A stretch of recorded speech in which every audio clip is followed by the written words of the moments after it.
Good morning, and welcome to another First Five.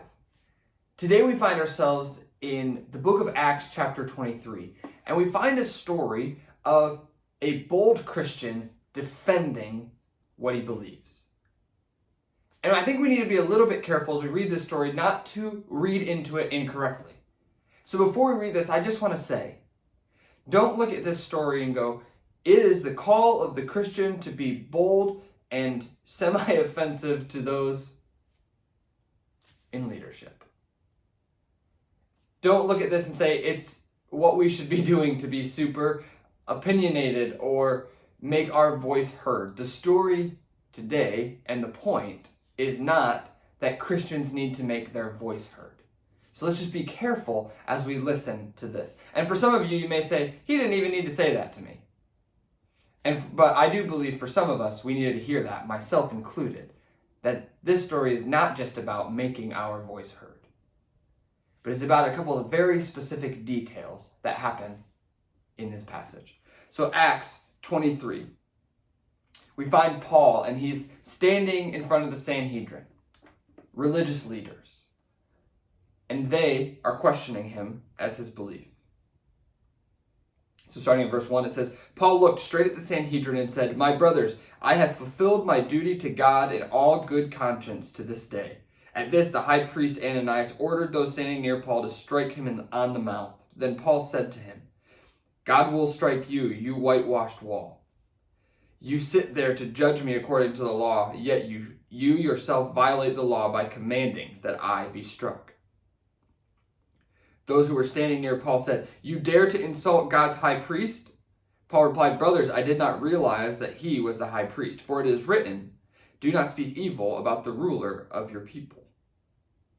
Then Paul, knowing that some of them were Sadducees and the others Pharisees, called out in the Sanhedrin, "My brothers, I am a Pharisee, the son of a Pharisee. I stand on trial because of my hope in the resurrection of the dead."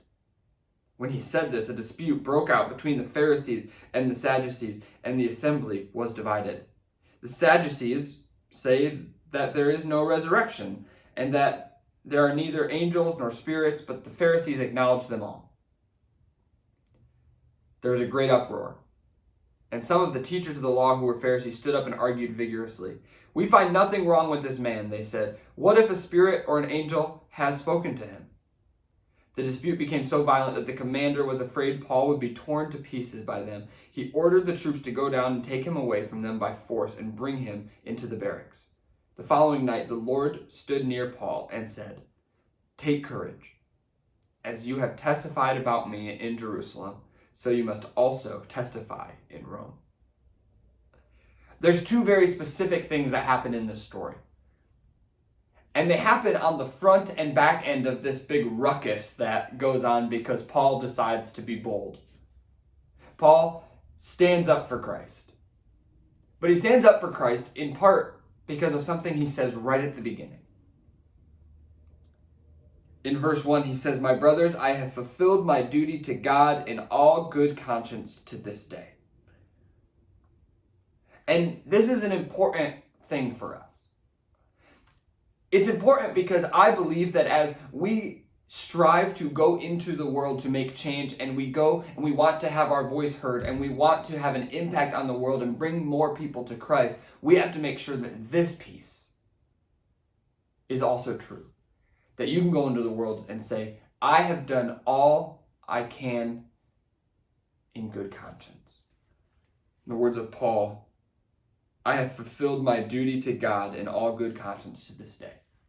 Step one is not to make your voice heard. Step one is to make sure you're right with God. And when you're right with God, then you can go out with the boldness to bring the good news of Christ to people.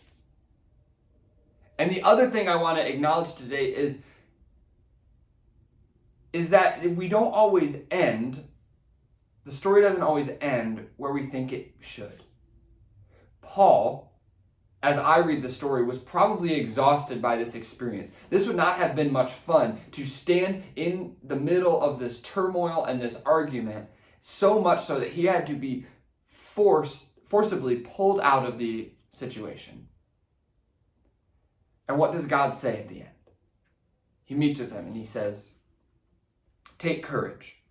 As you have testified about me in Jerusalem, so you must also testify in Rome." Sometimes when we do the right thing, we want a pat on the back and we want to go sit on a beach and watch the sunset. That's what happens with the heroes in the movies and in all the good stories. They accomplish the great thing and they rest. Sometimes God's plan doesn't work that way. Sometimes, and most often, he says, "You are doing a great job. Can I ask more of you?" And so my challenge today is twofold. One, find a way to be right with God so that you can honestly say to people, "I follow God with good conscience." And second, when you start to follow God, don't expect to be able to run off into the sunset, but expect to run deeper into his plan, because each and every great thing that you do with and for God, he will probably ask more of you, and it will only get greater from there, because he knows he can trust you and he can use you. And that is the true call and dream of the believer and follower of Christ. I hope you find this helpful. Have a great day, and we'll see you tomorrow for another First Five.